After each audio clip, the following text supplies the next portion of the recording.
بسم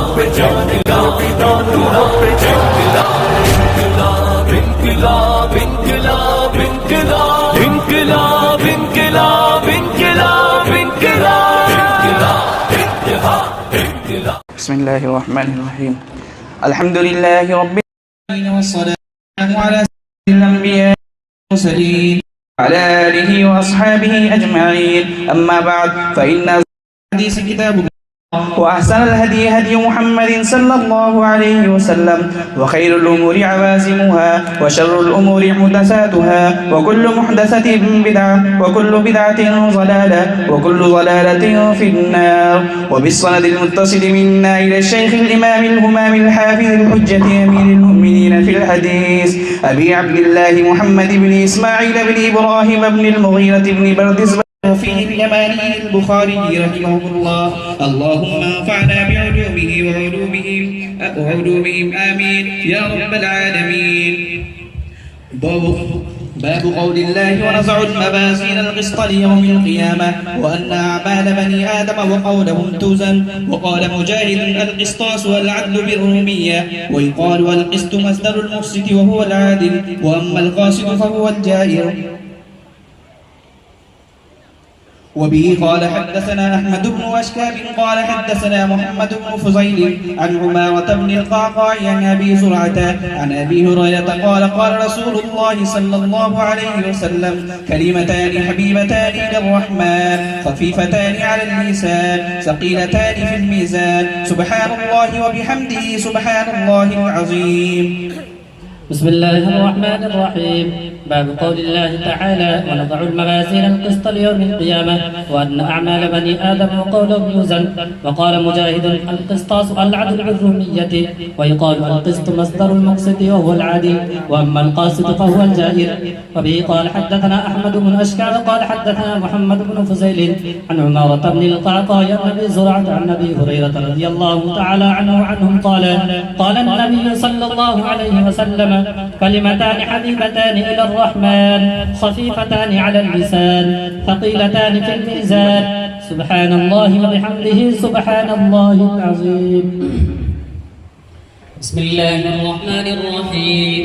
باب قول الله تعالى: ونضع الموازين القسط ليوم القيامة وأن أعمال بني آدم وقولهم توزن. وقال مجاهد: القسطاس العدل بالرومية، ويقال القسط مصدر المقسط وهو العادل، وأما القاسط فهو الجائر. وبه قال حدثنا أحمد بن أشكاب قال حدثنا محمد بن فضيل عن عمارة بن القعقاع عن أبي زرعة عن أبي هريرة رضي الله تعالى عنه قال: قال النبي صلى الله عليه وسلم: كلمتان حبيبتان إلى الرحمن، خفيفتان على اللسان، ثقيلتان في الميزان، سبحان الله وبحمده سبحان الله العظيم.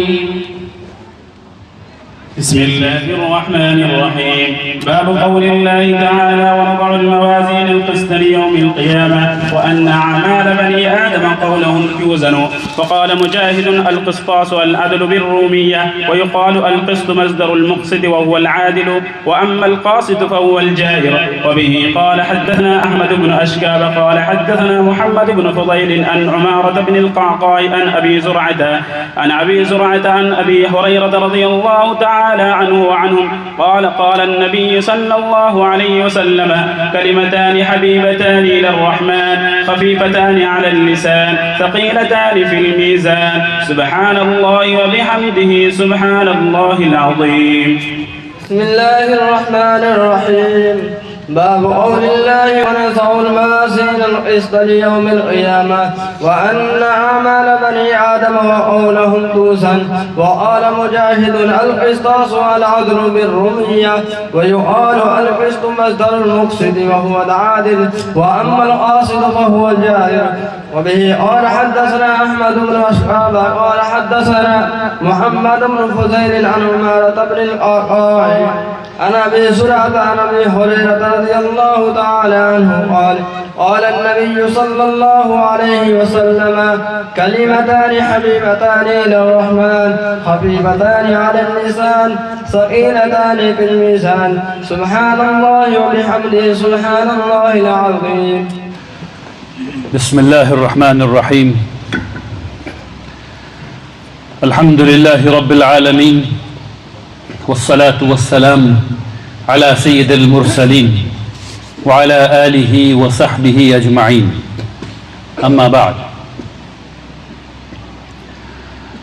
قد ورد في القرآن الكريم بعد أعوذ بالله من الشيطان الرجيم بسم الله الرحمن الرحيم ونضع الموازين القسط ليوم القيامة فلا تظلم نفس شيئا وإن كان مثقال حبة من خردل أتينا بها وكفى بنا حاسبين وقال النبي صلى الله عليه وسلم كلمتان حبيبتان إلى الرحمن خفيفتان على اللسان ثقيلتان في الميزان.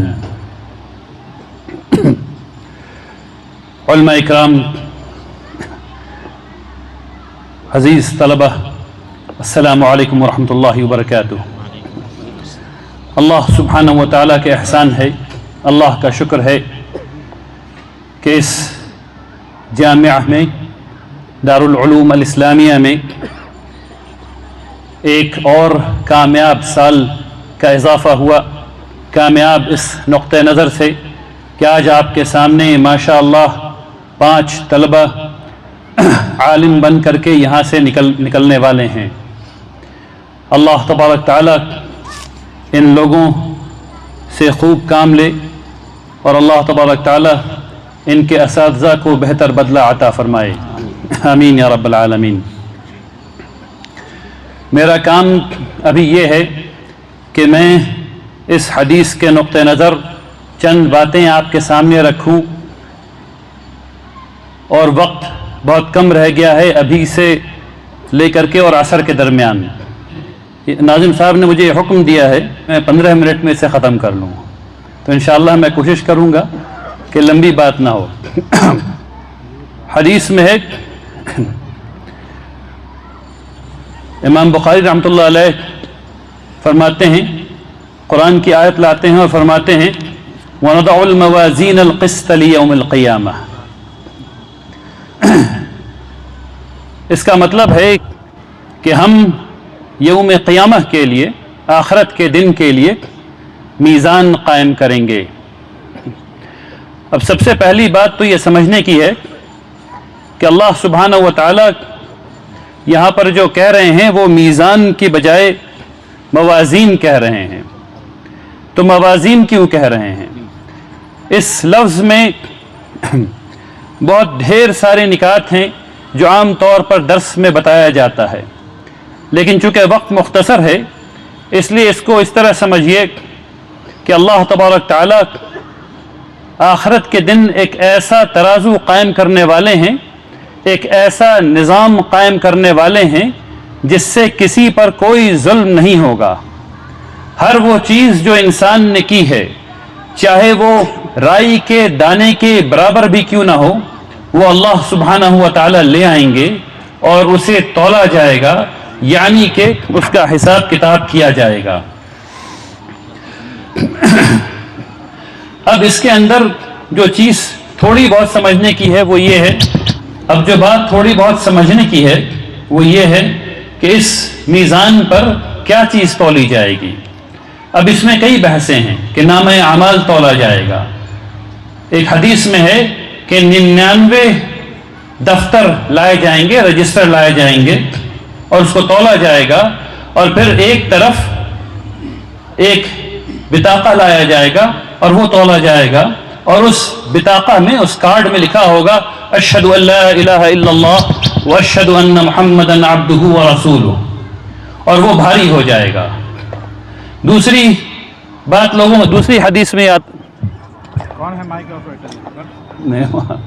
بیچارے اپنی پوری کوشش کر رہے ہیں. بھائی ٹھیک کر لیجئے انشاءاللہ. کوئی بات نہیں، الحمدللہ صحیح، کوئی حرج نہیں، الحمدللہ رب العالمین. دوسری بات یہ ہے کہ یہ کہا جائے گا، حدیث شریف میں ہے کہ انسان کو تولا جائے گا. حدیث شریف میں ہے کہ ایک بہت موٹا تازہ آدمی لایا جائے گا جو میزان پہ رکھا جائے گا اور اس کا وزن مچھڑ کے پر کے برابر بھی نہیں ہوگا. تو اس کا وزن مچھڑ کے پر کے برابر بھی کیسے نہیں ہوگا، یہ سمجھنے کی ضرورت ہے۔ پھر اس کے علاوہ کئی قول منقول ہیں، اس میں بات بہت لمبی ہے اور وقت بہت کم ہے، اس لیے جو حق بات ہے، جو سب سے زیادہ رائج ہے، وہ یہ ہے کہ میزان تو قائم ہوگا، اللہ سبحانہ و تعالیٰ نے کہا ہے کہ میزان ہوگا، اس کی کیفیت کیسی ہوگی چونکہ یہ غیب کا مسئلہ ہے، یہ پتہ نہیں۔ اللہ تبارک تعالیٰ نے تشبیہ کے لیے ایک چیز ہم لوگوں کے سامنے رکھ دی ہے تاکہ ہم لوگوں کی عقل جو کلمات ہم لوگ استعمال کرتے ہیں دنیا میں، اس کے ذریعے سمجھ سکیں کہ آخرت میں حساب ہونا ہے، عمل جو ہم لوگ کر رہے ہیں وہ تولا جانا ہے۔ اس میں ایک چیز جو بہت ضروری ہے ہم سب کے سمجھنے کے لیے، اور خاص کر کے جب یہاں ماشاءاللہ اتنا بڑا مجمع آیا ہوا ہے تو سمجھانے اور سمجھنے اور سمجھانے کی ضرورت ہے۔ ایک حدیث ہے، اس کو سمجھنے کی کوشش کیجیے اور دل میں اتارنے کی کوشش کیجیے۔ آخرت میں 3 لوگ لائے جائیں گے مثال کے لیے، اس میں سے ایک شہید ہے، اس میں سے ایک عالم ہے، اور اس میں سے ایک مالدار شخص ہے۔ یہ شہید اس لیے ہے کیونکہ اس نے اللہ کی راہ میں لگاتار جنگ کی، یہاں تک کہ یہ شہید ہو گیا۔ ایک قاری لایا جائے گا جو اللہ کی راہ میں اللہ کے لیے، جس نے زندگی بھر قرآن پڑھا اور پڑھایا، اور رسول اللہ صلی اللہ علیہ وسلم کا قول ہے خیرکم من تعلم القرآن وعلمہ، تم میں سب سے بہتر وہ ہے جو قرآن پڑھے اور پڑھائے۔ اور یہ شخص لائے جائیں گے جنہوں نے زندگی بھر قرآن کو پڑھا ہوگا اور پڑھایا ہوگا۔ اور تیسرے شخص لائے جائیں گے جو بے پناہ سخی شخص ہیں، بہت مالدار ہیں، اور ان کی خاص بات یہ ہے کہ جہاں جہاں اللہ کی رضا ہے مال دینے میں، اس شخص نے اس جگہ کو ڈھونڈ ڈھونڈ کر کے نکالا ہوا ہوگا اور مال کو اس جگہ پہ خرچ کیا ہوگا۔ اور ان سے اللہ سبحانہ و تعالیٰ پوچھیں گے بتاؤ تم نے کیا کیا، اور وہ بتائیں گے، پہلا انسان کہے گا یا اللہ میں نے آپ کی راہ میں قتال کیا، یعنی کہ جنگ کیا، اور اس وقت تک کیا جب تک کہ میں مارا نہیں گیا، یعنی کہ میں شہید نہیں ہو گیا۔ اللہ تبارک تعالیٰ اس سے فرمائیں گے جھوٹ بولتے ہو، تم نے اس لیے کیا کیونکہ کہا جائے کہ جری ہو، اور پھر حکم دیا جائے گا کہ اس کو منہ کے بل کھینچتے ہوئے لے جاؤ اور جہنم میں پھینک دو۔ ہم سب لوگوں نے سن رکھا ہے کہ شہید ہو گئے تو بیڑا پار ہو گیا، نہیں، ایسا نہیں ہے، ایسا نہیں ہے۔ پوری زندگی ٹھیک لگانا ہوتا ہے تب شہادت کا شرف حاصل ہوتا ہے۔ شہادت شرف ہے اللہ کی جانب سے، شرف ہے اللہ کی جانب سے۔ وہ ایسی چیز نہیں ہے کہ آپ نیت کر لیں گے اور کود پڑیں گے اور مل جائے گی آپ کو، ایسا نہیں ہے۔ اس حدیث سے ایسی بات پتہ چلتی ہے۔ ایک اور حدیث ہے، اس سے بھی یہی بات پتہ چلتی ہے، جہاں رسول اللہ صلی اللہ علیہ وسلم کے ایک صحابی نے ایک جنگ میں، سب لوگ دیکھ رہے ہیں، وہ آگے بڑھ بڑھ کے جنگ کر رہے ہیں، اور پھر وہ قتل کر دیے گئے۔ لوگوں نے کہا شہید ہو گیا، رسول اللہ صلی اللہ علیہ وسلم نہیں، اس نے مال غنیمت سے ایک تسمہ اٹھا لیا ہے، ایک تسمہ اٹھا لیا ہے، ایک فیتا، چین، شہید نہیں ہوا، جہنم میں۔ تو اس بات کو خوب سمجھیے کہ اخلاص عمل کا وہ جز ہے جو اس سے الگ نہیں کیا جا سکتا۔ یہ جو چیز بتائی جا رہی ہے یہ ریا کی انتہا ہے۔ دوسرا شخص ہے جس نے قرآن پڑھا اور پڑھایا ہے پوری زندگی، اس کو لایا گیا ہے، اس نے کیا کہا ہے؟ اس نے کہا یا اللہ میں نے آپ کے لیے پوری زندگی قرآن پڑھا اور پڑھایا۔ اس سے کہا جائے گا نہیں، تم جھوٹ بولتے ہو۔ بارک اللہ فیکم جمیعاً۔ دیکھیے جب انسان اتنا بڑا انتظام کرتا ہے تو یہ چھوٹی چھوٹی غلطیاں ہوتی رہتی ہیں، اس میں کسی کو برا ماننے کی کوئی ضرورت نہیں ہے انشاءاللہ۔ میں یہ گزارش کر رہا تھا کہ جب اس سے پوچھا جائے گا کہ تم نے دنیا میں کیا کیا، تو وہ کہیں گے کہ یا اللہ میں نے زندگی بھر قرآن پڑھا اور پڑھایا ہے۔ ان سے کہا جائے گا نہیں، تم جھوٹ بولتے ہو، تم نے اس لیے کہا کہ تمہیں کہا جائے کہ قاری ہے، اور کہا گیا، دنیا میں کہا گیا۔ اب سزا یہ ہے کہ اس کو منہ کے بل کھینچتے ہوئے لے جاؤ اور جہنم میں ڈال دو۔ تیسرے آدمی کو بلایا جائے گا اور اس سے پوچھا جائے گا کہ تم نے کیا کیا، وہ کہے گا یا اللہ ہر وہ راستہ جو میں کھوج سکا، جہاں مال دیا جا سکتا تھا میں نے کھوج کھوج کر کے مال دیا۔ کہے نہیں، تم جھوٹ بولتے ہو، تم جھوٹ بولتے ہو، تم نے اس لیے مال دیا کہ کہا جائے گا کہ سخی ہے، اور کہا گیا یعنی دنیا میں کہا گیا کہ کتنا سخی آدمی ہے، اور پھر یہ حکم ہوگا کہ اس کو منہ کے بل کھینچتے ہوئے لے جاؤ اور جہنم میں ڈال دو۔ تو یہ جو میزان کی بات یہاں ہو رہی ہے، اس میں اعمال تولے جائیں گے۔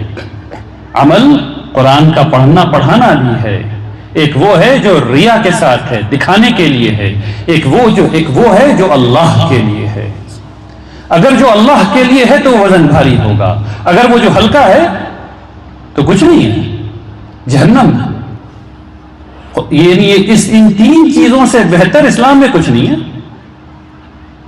شہید، قرآن کا پڑھنا پڑھانا، مال خرچ کرنا، اور ان تینوں کی مثال دے کر کے حدیث شریف میں یہ بتایا گیا کہ اگر ریا ہے تو بات ختم ہے۔ تو میزان جو ہے وہ اتنا، یہ اللہ کا میزان ہے بھائیوں، یہ بٹکھرے والا میزان نہیں ہے کہ یہاں تول دیا، دو چیز کو اپنی ادھر رکھ دیا وہ اوپر نیچے ہو گیا ہے، نہیں، یہ اللہ کا میزان ہے۔